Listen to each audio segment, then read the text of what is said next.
Welcome back to LA Power Sports. My name is Miles. Today we are going to be talking about the DRZ 400 SM, and if you want to be like this guy, then this is the bike for you. Let's get into it. We're going to go over a bunch of specs and some popular mods that people do to this. Let's get into it. The DRZ 400 SM, one of my absolute favorite bikes I've ever been able to own. Starting in the front, we've got the Supermoto wheels and tire setup. So on the street, this thing is an absolute beast. Absolutely love them so much. They're so fun. You have disc brakes in the front, so stopping power, phenomenal. It's not like all the other old bike technology. They've updated enough to where you have the stopping power that you need. A very sleek and honestly, pretty modern for what it is styling. Looks great. It's got that dirt bike look. So again, when you're on the street, you see this, you know what it is. It's got a very, very distinctive look. Kind of one of the big things with these SMs is just how cool they look when they're on the street. You got an aluminum tank. I think that is actually one of my favorite features, just because it's not the plasticky. You can tell that it's good quality. That's very important when it comes to these. 398cc single cylinder, 400 on paper cylinder cc's. That makes a whopping 36 horsepower.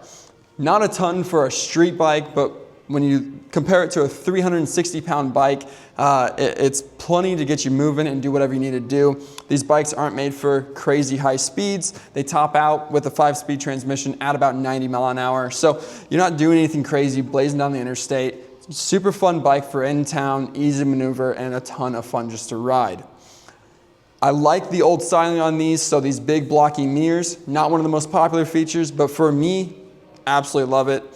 They've got a very simplistic display, nothing super technical. You don't even have a tachometer on here, so once you know how to ride this bike, you just gotta hear the revs and be able to figure out when to shift based on how you're riding it.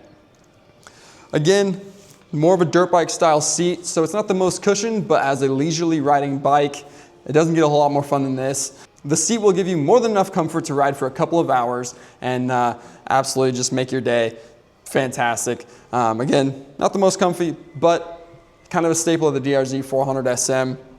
Got over the motor a little bit, just your basic stock exhaust emissions, that's what they do.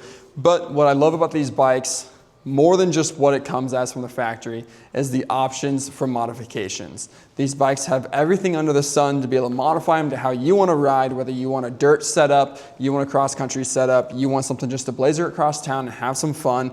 This bike has all the mods out there.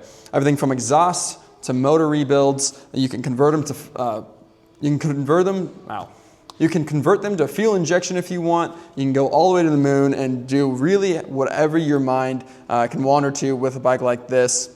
One big thing, a lot of people like to take away this tail tidy, make it a little bit nicer. You can tuck it up a little bit and make the look of the bike just a little bit more sleek and definitely tie it all together. And to make it even better, 2025 brings out the DRZ 4SM. Suzuki's redoing this bike to make it fuel injected and update the styling. That means the 2024 has got to go. Come see us down here at LA Power Sports. We'll get you one heck of a deal on this one. Or if you're looking for that new fuel injected version, we will get you on the list and get one coming for you. Call us, come see me, ask any questions that you have down below. We'll see you guys soon.